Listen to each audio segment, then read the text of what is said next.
si balla, fottite ne balla, tra i rottami balla, per restare a galla, negli incubi mediterranei.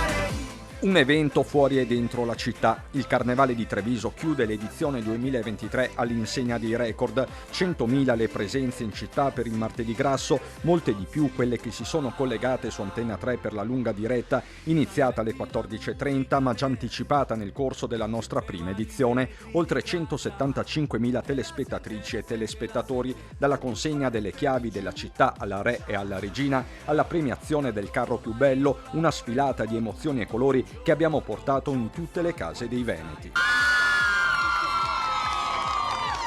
Un'invasione di mascherine, coriandoli e tanta allegria, una città in festa dopo 4 anni di stop e limitazioni dovuti alla pandemia. Vedere tutti questi sorrisi, vedere tutta questa gente, sentire questa allegria. Bellissimo, bellissimo, era ora di tornare alla normalità.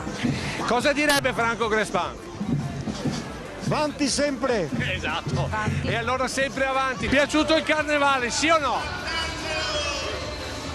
Da Piazzale Burchiellati a Piazza Duomo, ogni angolo del capoluogo ha avuto il suo momento di spensieratezza fino al gran finale. Vince Carnevale Treviso 2023 con il tema del Re Leone.